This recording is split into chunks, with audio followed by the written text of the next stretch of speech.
Good evening. Good evening. I almost said good morning. I heard. It's not. Your face like, good. It was all like, good, not morning. So, how's your day? Pretty how's good. your week? Pretty good. What has happened? I don't know. I thought it was pretty good. Had rehearsal Monday with my community choir. Just taking care of some last minute UCF stuff. So pretty good. Good. Yeah. It was Mother's Day. Yes. Mother's Day is past. Happy Mother's Day to all you mommies out there. Happy Mother's Day. All you mommies, all you dog mommies, cat mommies, grandmas, aunts, uncles, everybody who acts like a mom. I said aunts, uncles. Happy Mother's Day. You get what I'm saying. Happy Mother's Day to everybody. Hope you had a great one. Hope you felt spoiled and enjoyed your day. I know I sure did. Well, you deserve it. Thank you very much. I really appreciate it. So that was fun. Mother's Day was fun. There's also a sad thing that happened. What was that? I went to Joann's. Oh. One more time. Very sad. It's closing. For real now, isn't it?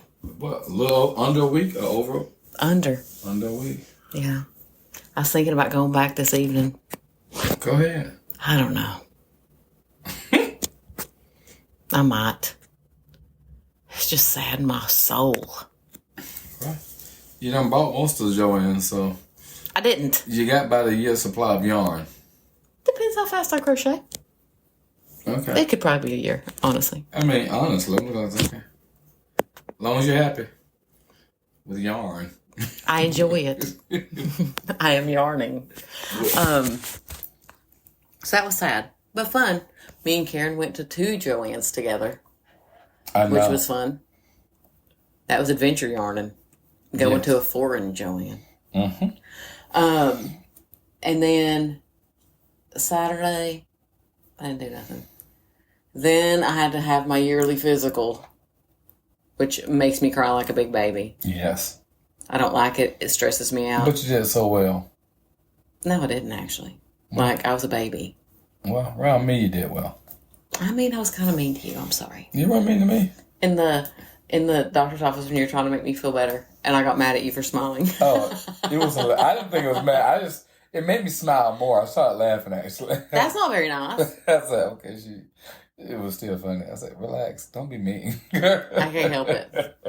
If I'm like, how dare you have joy if I'm stressed? I mean, I'm like, what? Okay. But now I have to go have blood work on Thursday. Just standard blood work. Like, but I have to go at 6:40 in the morning. 6:40 in the morning? Mm-hmm. Which means you have to take me. I don't have to take you, but I would love to. You do. I don't have to. It's your job. Take you. You see Parker, this? You see this? No.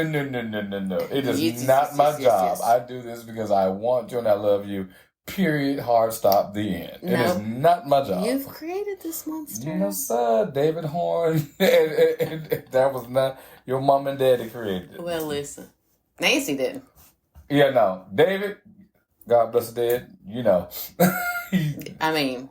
It was not He me. taught me how a man's supposed to treat a lady, and you do. Well, thank you. And stop. Just stop right there. Mm-mm. Mm-hmm. Mm-hmm. Okay, We went to Disney one day. We went to Epcot. Yeah, that was good. And it rained. That made me mad. Yeah. I'm like, and I had to walk barefooted through the parking lot because my flip-flops was about to make me go on an excursion of all of its own. You was about to slide everywhere. I was like, oh. Lean over here. You had a big wad of Bella hair that almost went right into your eyeball. You'd be blind, never to see again. True. That would be terrible. That girl, okay. My daughter's got big long red hair, and it's everywhere. Everywhere.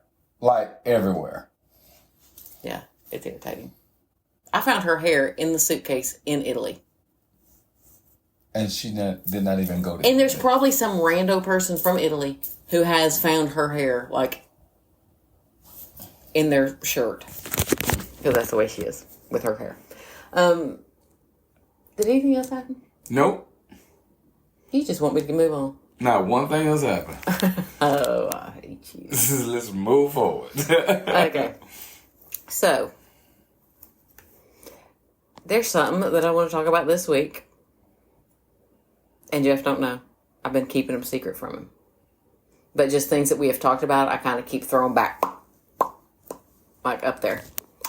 And one of the things, since you all know that we are now married, and we have both been previously married before, we're going to give you some marriage advice. What? Unsolicited marriage advice. That's right. There is no refunds. It's unsolicited. Okay, I didn't know about this at all. It is stuff that we have learned the hard way. And so, I think it'll be fun. Like, we've had kids, choir trips, thermostat battles that could still be ongoing.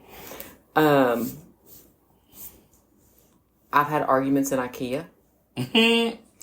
But I mean, like, there's premarital counseling. And I think I've been through premarital counseling. You've been through premarital counseling. And I don't think premarital counseling necessarily preps you for some of the stuff that's so dumb but funny. But it's not funny at the time. So, one thing I want to talk about are things that are like, are they petty or do you see them as practical? Okay. So, there's one thing that you talk about me with, and I know that you think that it's petty, and I see it as practical, but it's the throw pillows on the bed. Okay. What is your opinion upon all the pillows on the bed? They can all be, if they're on the bed, they can all be used. That's not true. So. What happened like night before last? I don't remember you got mad because I was laying on a throw pillow. No. What was it? It was a pillow with a sham. It wasn't a pillow with a case. It was the full-size pillow that had the decorative pillow sham. Oh, okay. And you laid on it. Yes. It was quite comfortable. No. Okay. Those are for looking only. Looking? Looking. Okay, that's way too much work to be dumping all those pillows on. So, just so you know, I have on our bed, there is 1, 2, 3 blankets at the foot of the bed that are for looking. 3. Not to use. And then there's a rolled up blanket, aka the cigarette blanket, on the bed. Then there's 1, 2, 3, 4, 5, 6, 7, 8, 9, 10, 11, 12, you see? 13. She's still There's counting. 13 pillows you can't use. She's still counting. But 4 you can. So there's 17 pillows on the bed. So you tell me I got a scavenger hunt for the pillows. You know the 4. The 4 in the sham. I'm not going through all that. Okay. Yeah, will. So no. I'm doubling down. It makes you can things triple look pretty. down. It makes things look pretty. It makes the bed look inviting. It's lovely. Oh. Who makes the bed? This one. I make the bed in the morning. Okay. Because you want to. No, because you do it wrong. Hello. She just said, I want to, because she wants to. And I'm glad everyone heard it. I ain't got to say nothing. You do it wrong is hashtag you want to do it. So that will give me a sidestep into, this is what I've learned. He does it wrong. Not to my specifications. And why are you squinting? Why you put your glasses on if you can't see, I'm Jeff? glad everyone hearing this. I don't care. Not to my specifications. Correct. I need it done a certain way. I like it done a certain way. So, therefore, what do? I do it. I don't expect you to conform to my way. Yeah. I tried twice. Yes, but then you just throw it up there willy-nilly. Just like a pile, looks like somebody came through the Walmart clearance center and just threw it on a shelf. Actually, first of all, this is the deal. I make the bed, and I make the bed well. Very well, and always have. The issue is I don't do it boot camp, Christy style, back in Tennessee, how they do it. I don't do it that way. And so, therefore, she gets mad. I do it myself. Okay. Do it yourself then. I'm not falling on that sword of making a bed. Well, I won't do it. Here's the thing. So to me, if it is not boot camp style with properly aligned pillows placed it the right way, it is not done well. So I don't listen. And so that's why I do it. No, that's not how it is. It's not about perfectly aligned pillows with you. It's just, you're not being honest. It's not about perfectly aligned pillows. And it's so not true. It is. I don't like them not aligned. No, they are aligned. That's not the issue with you. Listen, I don't even know how to describe how she likes to make it. It's like, if you look at Magic, if you go to Disney World and you look at the castle of Magic Kingdom, just look at the castle. Mm-hmm. That's how the bed must look. Just like that. I mean, just if it's a wrinkle, correct, she lose her brain. Guess what? Then make the bed. I do. I'm not losing no sleep over that. And that's what I'm saying is this. And that's what I'm saying. If there's something that you care about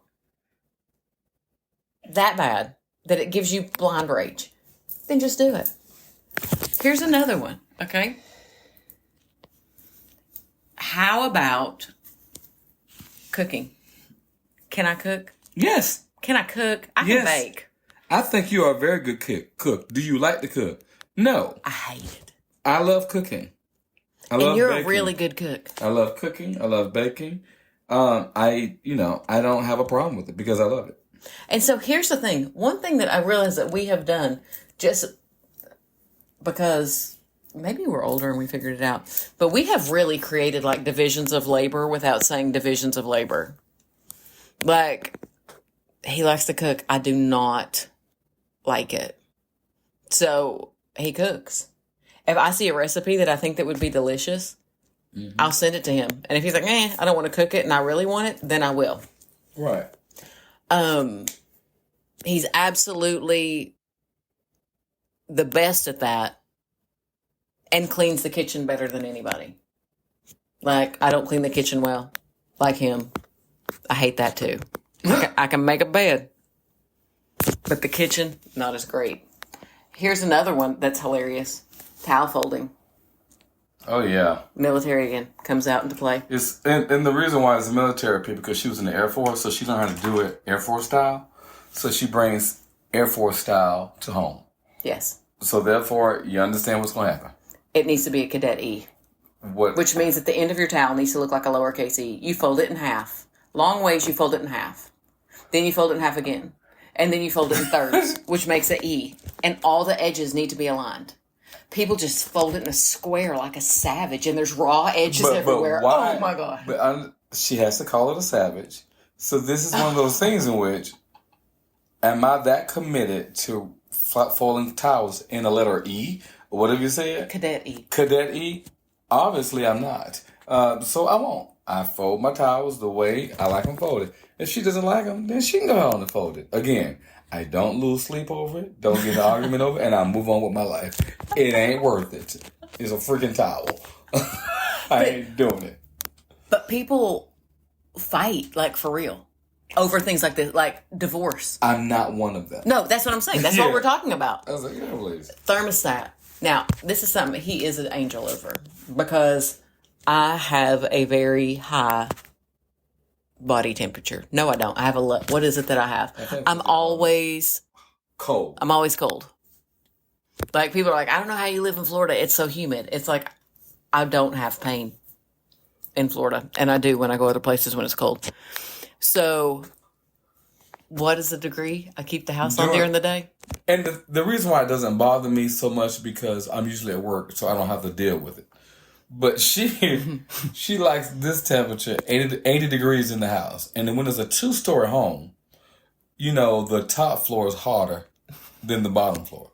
So it's kind of funny when you walk in. I just go ahead and when I come home from work, I just put it to 76. Why? Because she's lived from whatever time I leave in the morning, all day, all evening, to 80 degrees. I'm not living that way. So I've told her. So it works because I'm out of the house. Now, during the summertime when I'm home, then we'll compromise to maybe like 7 to 8. But then I also have things downstairs to keep me cool, so I'm fine. Well, it's been funny because we've had just like to get on each other's nerves, like a battle of the thermostat, and I will walk out of the bedroom like at 1 because like I'm working, sitting in the bedroom working because they've got stuff going on downstairs, and he'll have knocked it down to 79. Not because that 1 degree is going to do a thing. Just to get on my nerves. Yeah. Just to see if I see it. And look, I'm like, I'm going to put like Vaseline on the buttons or something. Well, and then you go touch it, and then you're going to be like, ugh, gross. That's not going to bother me. I want to go down to 70 one day and just watch it. No.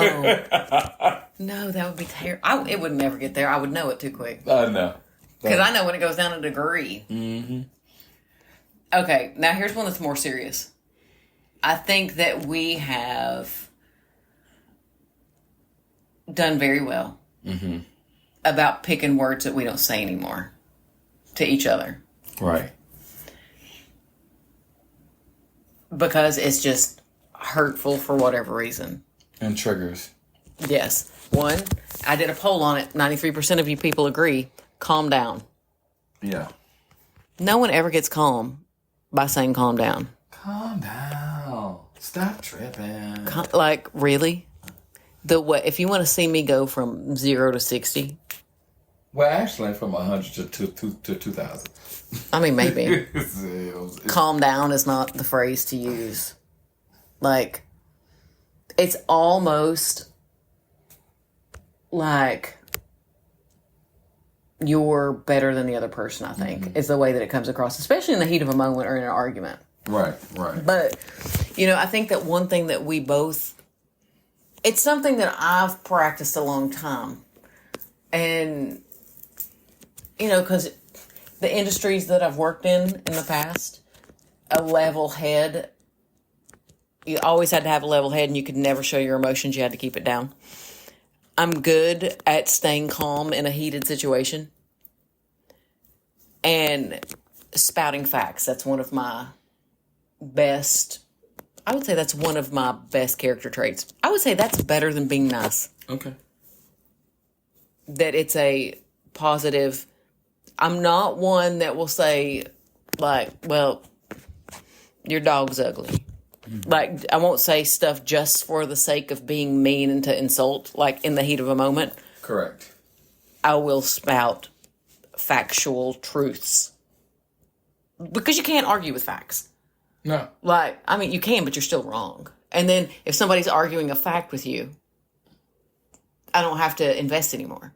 Because now it's nonsense. Like, if you're telling me that the sky's green and I know it's blue, like, why am I going to even entertain that any longer? I can let that go easily. So I can keep emotions down. But I think that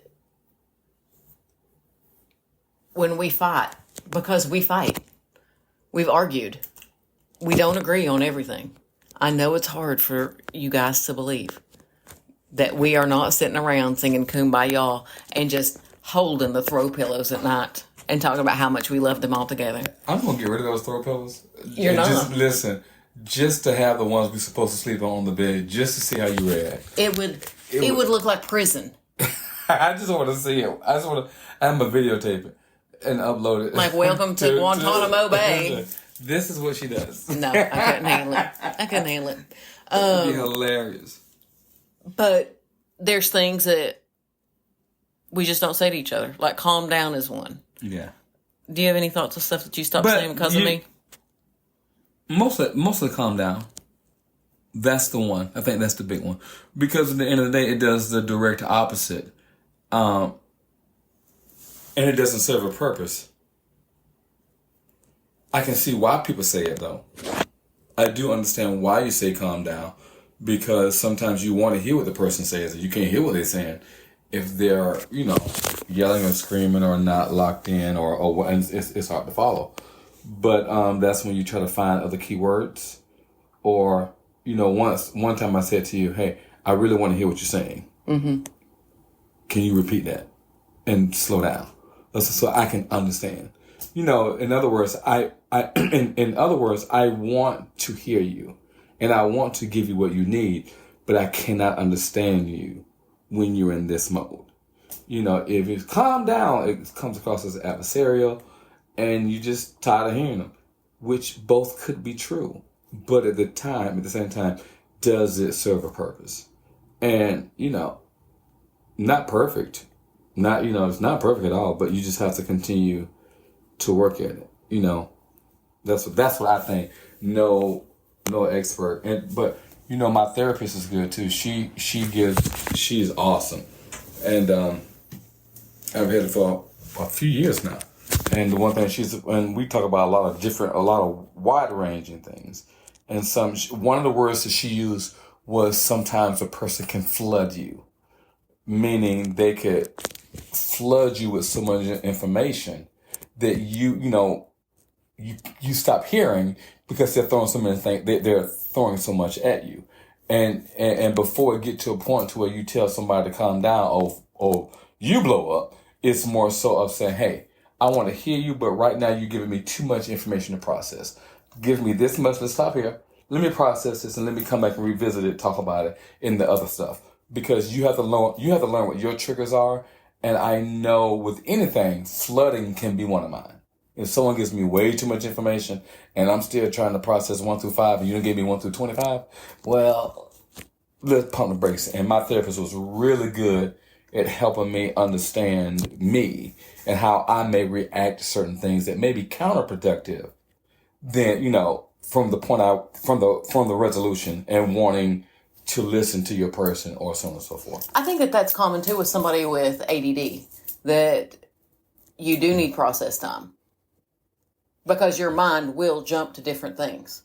I don't know if it's maybe. I mean, I think that it would track, right? Like, I'm not an expert with that kind of stuff, so I can't speak to that. My thing is, could it be ADD? It could be ADD related. It could be anything related. Well, I mean, I think that people without ADD could have that too, but I could see how somebody, as a person like you're a grown man, adult male who has learned to, you got a doctorate degree and a Grammy with ADD, no treatment, just learning how to handle yourself.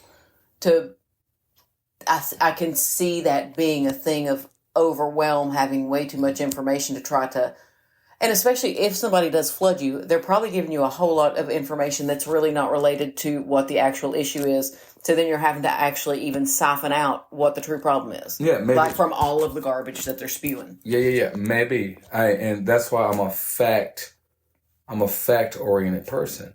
It's like remove the emotion from it. Let me talk about the facts, because then I can, and even then it could be too much. I don't agree with that. Let me sit on that for a while. I get mad enough. I'll tell you what you did in 1812. So, which has nothing to do with right now. Right. You know what I mean? Yeah. Like, so I can see how that could be an issue. And that's how me and you are different with that stuff. We're very different that way. You know what I'm saying? I'm just not that way. It's like, okay, let me lock this down and then go forward. So, another thing that I think, though, that is important to bring up, and that's why I say that we argue, because we do argue. And we disagree. I didn't say all the time. Yeah. You want to argue over it? But there you go. But it's very normal to argue. It's very normal to disagree. When you've got two people in two separate bodies walking around doing two separate things, having two separate lives, you're not going to agree over everything all the time. And that's fine. If you think that an argument is the end of your relationship, it's not. Just walk through it. Because having a healthy argument is a whole lot healthier. And I said healthy argument. We ain't talking about like throwing crap, cussing people out, having an argument, a disagreement, a heated discussion even, is a whole lot better than living in a bubble of ignoring what the issues are. Or keeping it in on the inside. Right. It's, for whatever the reasons are, let it out. Let's talk about it. And so that's, I agree with that. It's, you grow, it also depends on how you grew up. Were you around your parents? We used the word fighting, healthy arguments is kind of like the word I like to, healthy disagreements. You know what I'm saying? It's like the word I like to use, from the standpoint of, yes, like you said, you can have disagreements, but stay away from trigger words. You don't have to insult somebody. You don't have to call names. You don't have to do all that stuff and then turn around and sit there and say, well, you deserve it. because, you treated me unfair, so I'm going to give it back to you. Well, then what's the real issue? Are you trying to resolve a situation, or are you just trying to continue to cause pain? Mm-hmm. Because you're not going to be mad forever. And at the end of the day, when you calm down, you can't take all those words back, regardless if you do apologize. Mm-hmm. So, yeah, you can be mad, but you ain't going to be mad forever. Let me tell you, my mama used to tell me, be careful what you tell me about somebody that you like and that you're dating. That's right. Because you're going to get mad at them and you're going to come and tell me. And you might get over it and forgive them, but I won't. But family members. And there's truth to that about words that people say. Mm-hmm. When they tell you certain things, and you can be happy as a pig in mud, and it'll come back to slap you too quick to talk about it and hurt your feelings. Yeah. And you got to think about that stuff. It's like you and your significant other can go through something, and it can be whatever it is.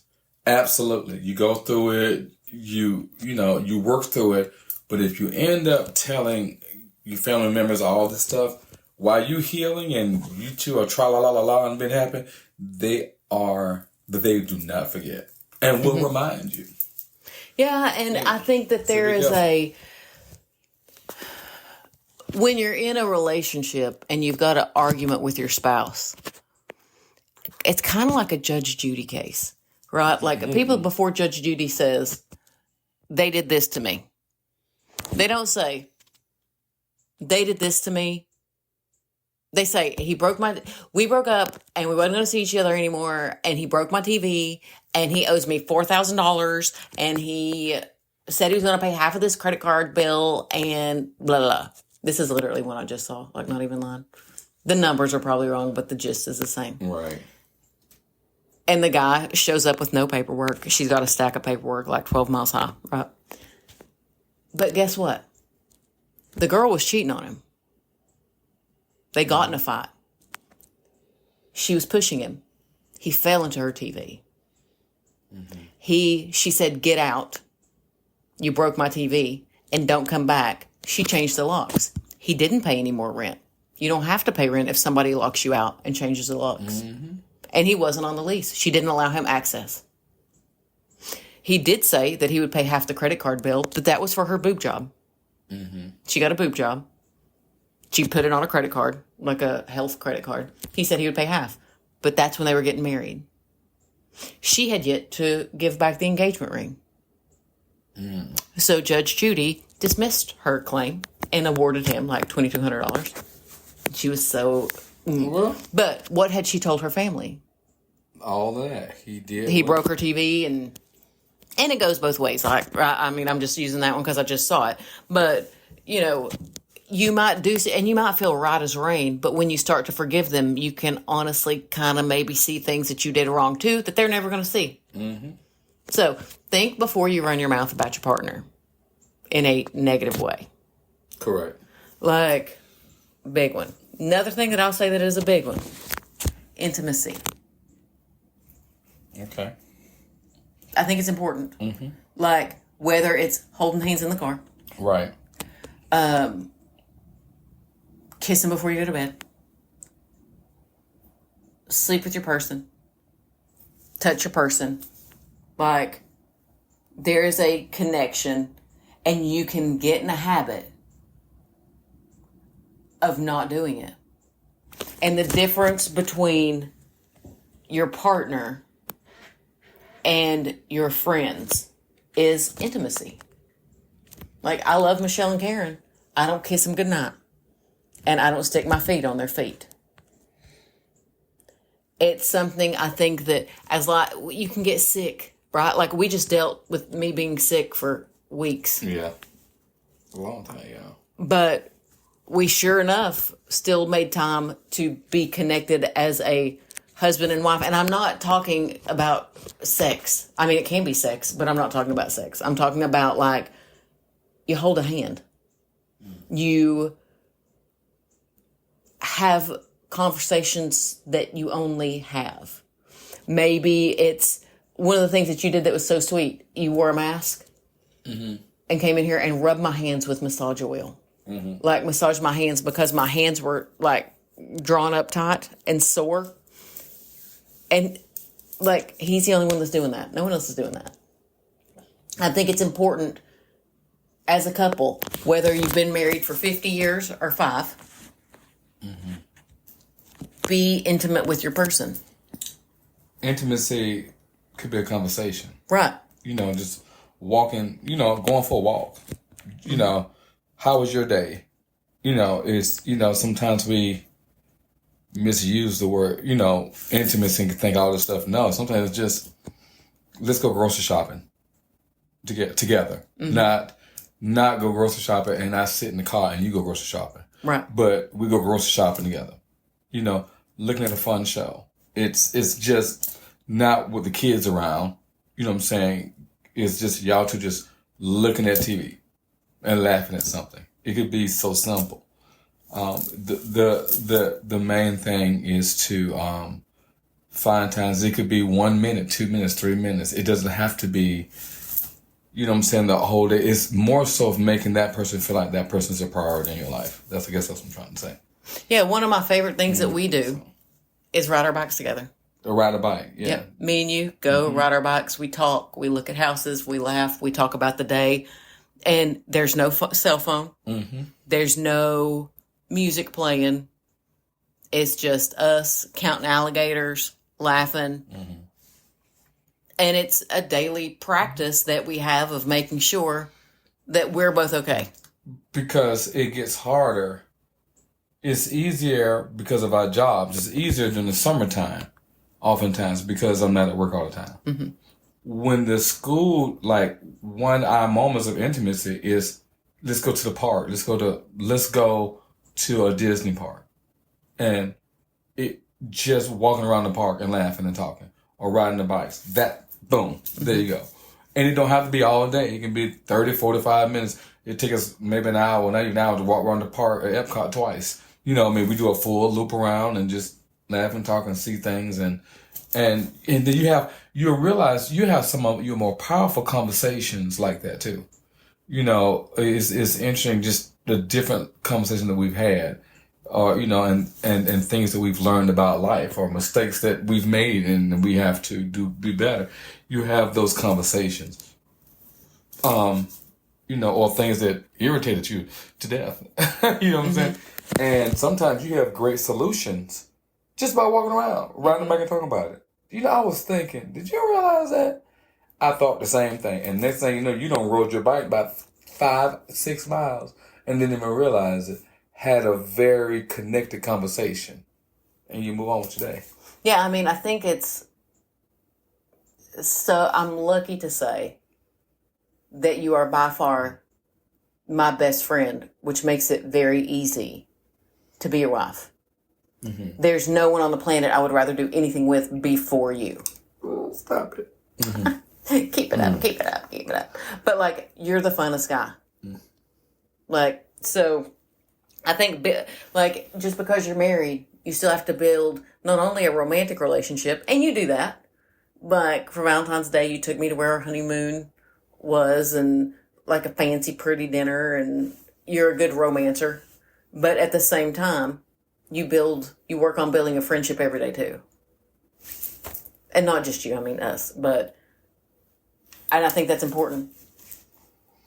Because beauty fades, dumb is forever. You got to make sure that... You said beauty fades, dumb is forever. That's a book by Judge Judy.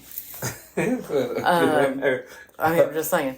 But, you can't be romantic the rest of your life, but you can have your person. Right?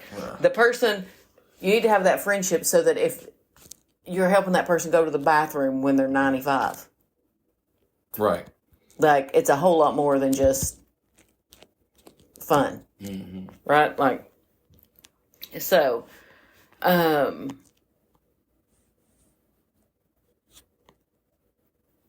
so that was deep. I got deeper on that than what I had intended to at all, but I love it. I loved it. You did a good job. So, here's some funny stuff. Just a little... Let me see. I wrote down some ideas and let me see. Okay. What is something that nobody warned you about before you got married? And we're going to say married to me. This past time. Getting married as an old man. I'm not an old man, so I can't relate. I don't know.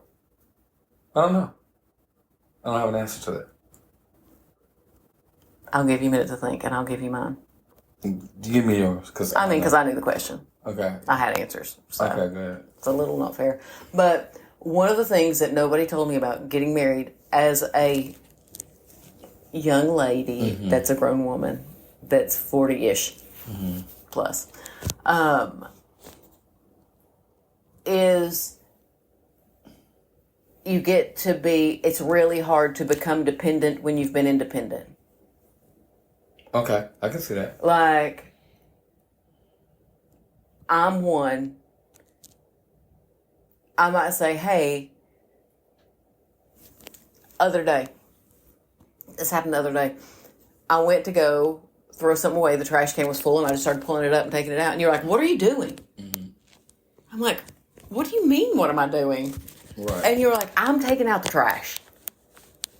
And it almost irritated me until I realized, like, let him help. Right. Like, one, the lid was on the trash can. You couldn't have known that it was full. And it was just I realized when I tried to put the box in the trash can, it was full. So I was going to take it out. To get to a point to just accept that willingly and lovingly, I did not, you would think that it'd be like, oh, I can't wait till I have somebody to help me out. And I'm super grateful for it, but it has been a hard adaptation. Right.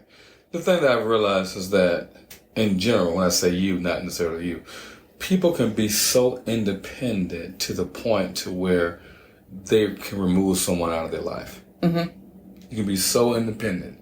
And it's like, I don't need nobody. It's not about whether you need somebody or not need somebody. It's more so about you have someone and let's figure out a way to make it work together. Yeah. It's not that deep. It's sometimes this level of pride can distance people. Because like, who wants to go through that? I'm like, I don't. That's too much work. It's been a hard road because I feel like, and I also have the fear of rejection, right? Like, so if I ask you to do something, and if you didn't do it, right, then I don't know. Then I'm just going to do it, right? Like, but then that's not how you should do it. Just listen. That stuff is like not fun to navigate. And it's a weird thing to try to figure out. But I think we're slaying it. Right. Well, that's one good thing. We talk about every freaking thing. Try to work through everything. We just try to work through it, yeah. And then I want to end this podcast. I was going to talk about it at the beginning, but I forgot. And I just remembered like a few minutes ago. If you all are on the TikTok and you have not got on Black Girl Shower Talk. Oh, gosh. You are missing out. First of all, I don't think I was clean for 47 years until like 4 days ago, till I discovered this. Have I not learned so much, Jeff? Yes. And I learned what my skin squeaked. I am using oil and lotion. I am soft. Feel me. Feel my arm, Jeff. How soft am I? Very soft. I am, and I smell delicious. I've learned about the witch hazel, what you need.